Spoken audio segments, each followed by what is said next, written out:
اعوذ باللہ من الشیطان الرجیم بسم اللہ الرحمن الرحیم قالوا یا نوح، انہوں نے کہا اے نوح قد جادلتنا، تم نے ہم سے خوب جھگڑا کیا، فاکثرت جدالنا، اور بہت جھگڑا کر دیا تم نے، یعنی یہ کہ جب وہ بالکل ان تمام باتوں کے جواب میں خاموش ہونے پر مجبور ہو گئے، معقول بات ہے جو جواب دیا جا رہا ہے ان کے پاس اب کوئی جواب نہیں ہے اس کا، فاتنا بما تعدنا ان کنت من الصادقین، اب آخری بات وہی ضد اور ہٹ درمی کی، تو پھر لے آؤ جس چیز کی ہمیں دھمکی دے رہے ہو، اگر تم سچے ہو وہ عذاب لے آؤ۔ اب ہم جو ہے ہمارے کان پک گئے ہیں تمہارے یہ بات سنتے سنتے، اور تم سے یہ مذاکرہ اور مجادلہ اور مناظرہ جو ہے مزید ہم جاری نہیں رکھنا چاہتے۔ قال انما یاتیکم بہ اللہ ان شاء، انہوں نے فرمایا کہ وہ تو اللہ لے آئے گا وہ عذاب تمہارے اوپر اگر وہ چاہے گا، انما یاتیکم بہ اللہ، وہ لائے گا تمہارے اوپر اللہ انشاء اگر وہ چاہے گا، وما انتم بمعجزین، اور پھر تم اس کو تھکا نہیں سکو گے بھاگ کر، یعنی تم اسے ہرا نہیں سکو گے، تم اس سے بچ کر بھاگ نہیں سکو گے۔ ولا ينفعکم نصحی ان اردت ان انصح لکم، اور میری نصیحت، میرا خلوص، میری خیر خواہی تمہارے حق میں کچھ مفید نہیں ہو سکتی، خواہ میں کتنا ہی تمہارا ناصح ہوں، کتنا ہی تمہارے ساتھ مخلص ہوں، نصیحت کر رہا ہوں، خیر خواہ ہوں۔ ان کان اللہ یرید ان یغویکم، اگر اللہ ہی فیصلہ کر چکا ہو کہ وہ تمہاری گمراہی کے اوپر اس کی مہر ثبت ہو چکی ہو، اگر اللہ تعالیٰ فیصلہ کر چکا ہے تو میری یہ سارا اخلاص اور خلوص اور دعوت اور نصیحت اور خیر خواہی اس کا کوئی نتیجہ نہیں نکلے گا۔ ہو ربکم، وہ تمہارا رب ہے، وإلیہ ترجعون، اور اسی کی طرف تم لوٹا دیے جاؤ گے۔ ام یقولون افتراہ، کیا یہ کہتے ہیں کہ یہ اے محمد صلی اللہ علیہ وسلم آپ نے اس کو گھڑ لیا ہے؟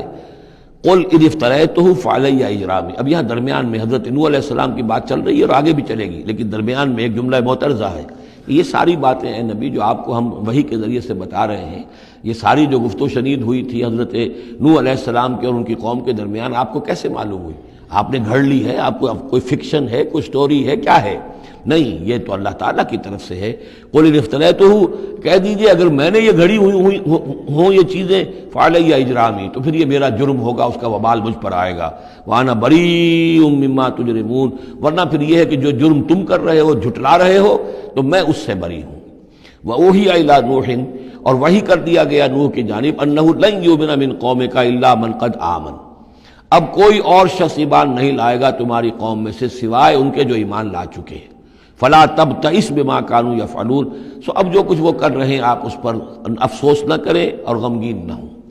واصنع الفلک بأعیننا ووحینا، اور اب آپ کشتی تیار کیجئے، کشتی بنائیے ہماری نگاہوں کے سامنے، یعنی ہم دیکھ رہے ہیں اور ہمارے انسٹرکشنز کے مطابق، ووحینا معلوم ہوتا کہ اللہ تعالیٰ کی طرف سے ہر سٹیپ پر ان کو وحی آ رہی ہے، اور کہ اس طرح کرو، اتنی لمبی بناؤ، ایسی لکڑیاں تیار کرو، بِأَعْيُنِنَا وَوَحْيِنَا، ہماری نگاہوں کے سامنے اور ہماری ہی انسٹرکشنز کے مطابق، وحی کے مطابق۔ وَلَا تُخَاطِبْنِي فِي الَّذِينَ ظَلَمُوا، اب دیکھنا جو ظالم ہیں ان کے بارے میں مجھ سے خطاب نہ کرنا، مجھ سے دعا نہ کرنا، مجھ سے بات نہ کرنا کہ فلاں جو ہے یہ میرا عزیز ہے اور فلاں میرا رشتہ دار ہے۔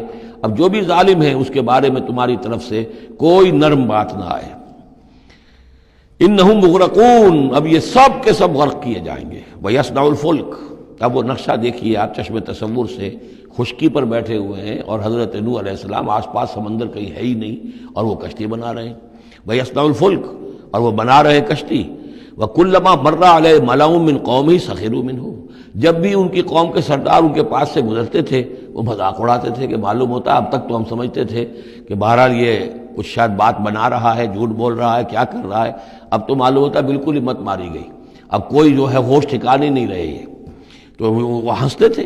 سخروا منہ قال ان تسخروا منا فانا نسخر منکم کما تسخرون، حضرت نوح فرماتے تھے کہ تم اگر ہم سے اب اس تمسخر کر رہے ہو، مذاق اڑا رہے ہو، تو وہ وقت قریب آنے والا ہے کہ ہم تمہارا مذاق اڑائیں گے جیسے کہ تم مذاق اڑا رہے ہو ہمارا۔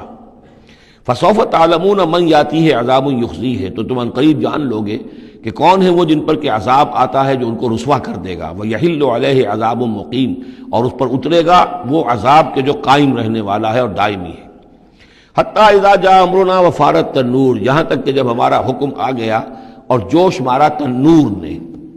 اب یہ جو ہے جہاں تک اس کا یعنی جیوگرافیکل یا جیولوجیکل جو بھی اس کا پس منظر ہے، اس کے ضمن میں ایچ جی ویلز نے جو بات کہی ہے وہ میں آپ کو بتا دینا چاہتا ہوں۔ اس کا کہنا یہ ہے کہ میڈیٹرینین کا جو اس کی سطح وہ بہت بلند تھی، اور ساحل کے ساتھ ساتھ جو ہے اس کے جو مشرقی ساحل ہے اس کا جو شام کا اور فلسطین کا، تو یہاں پر جو ہے وہ اونچے پہاڑ تھے. جیسے کراچی کے بارے میں بھی کہا جاتا ہے کہ کراچی کے بعض علاقے جو ہیں وہ سطح سمندر سے نیچے ہیں، لیکن ساحل کے ساتھ ساتھ اونچا علاقہ ایسا ہے کہ جو سمندر کو روکے ہوئے.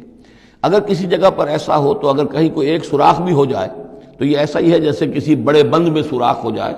اگر خدا نہ خواستہ کہیں تربیلا ڈیم میں یا کہیں کوئی اور اس طریقے کی بات ہو جائے تو پھر جو تباہی آئے گی اس کا آپ اندازہ کر لیجئے.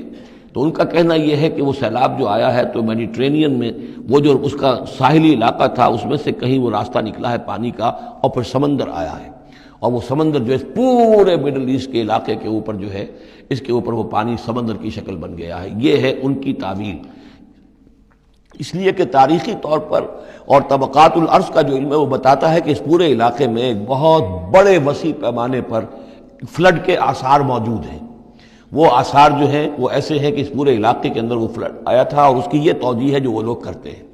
بہرحال اس میں تین چیزیں ہوئی ہیں. ایک تو یہ کہ کسی ایک جگہ سے کوئی تنور ہو سکتا ہے کہ کوئی سوراخ جو ہے، جیسے کہ آپ کو معلوم ہے بڑے بڑے جو بند ہیں ان میں بعض اوقات صرف جو چوہوں کے بل ہوتے ہیں ان کی وجہ سے سوراخ ہو جاتے ہیں.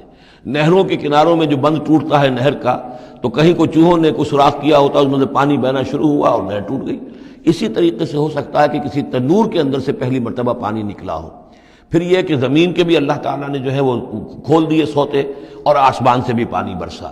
تو یہ پانی جو ہے زمین کا اور آسمان کا پھر مل گیا، اور اس طریقے سے وہ عظیم جو ہے سیلاب آیا جس سے کہ وہ پوری قوم ہلاک ہو گئی.